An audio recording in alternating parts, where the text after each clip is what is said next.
and he told him about what they found in the Torah with regards to Allah's attributes. What did he do? He smiled. The Prophet ﷺ, he affirmed, he acknowledged, he said he's a Jew, he's a Yahudi, he's evil, he's jealous. Nah. So this is of great ignorance. This statement is of pure ignorance. We don't take from this shit. No one takes from him. Tayyib, if he was deviant, but what did he say? Was it the truth or was it false? هذا هو المهم. That's the only thing which is important. The haqq and the falsehood. Not the personality, not the individual.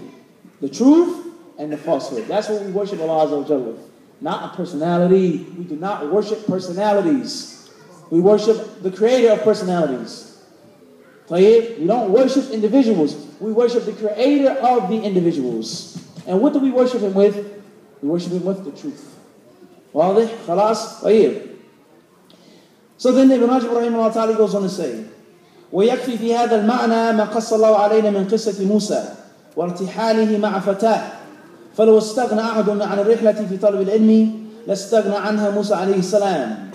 And then he goes on to say, and that which will suffice us with regards to proving this point is the story that Allah Azza wa Jalla has told us in the Quran when he spoke about Musa alayhi salam and that he traveled with that young man, the man who was his servant, that young man who was his servant.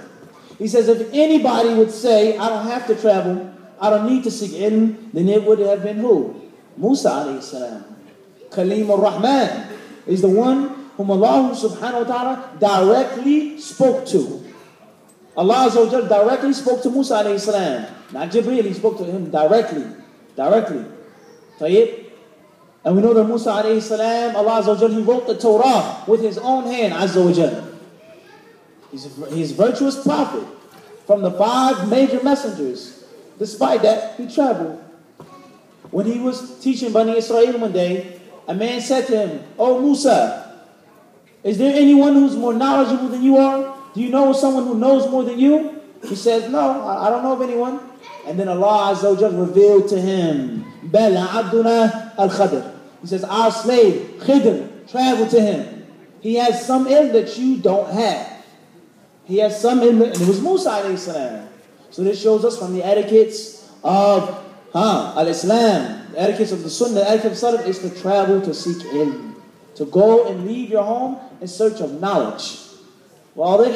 To seek knowledge. So now let's ask the question. If a person never traveled to seek ilm, never left his home to seek knowledge, never made any sacrifice to learn Allah's deen, would he be qualified to speak in Allah's religion and to make rulings and verdicts and declare this person to be correct and he's wrong and he's correct if he never left to seek ilm?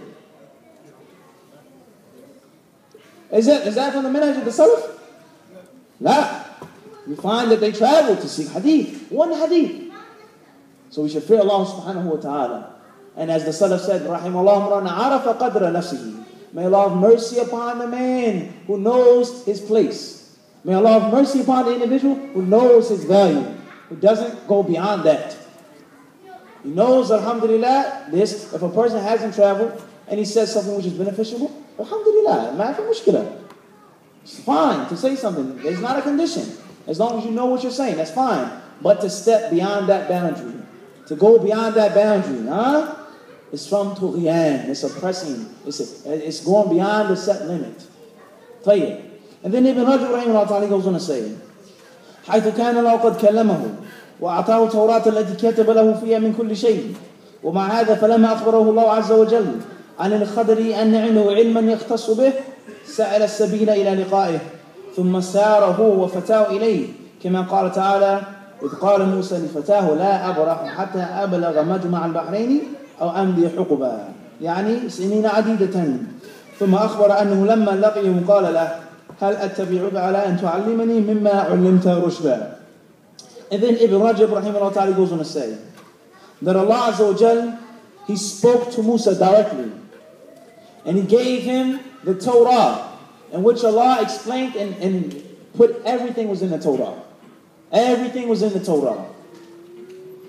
Despite that, Musa alayhi salam, when Allah told him that there was a slave of ours named Khidr,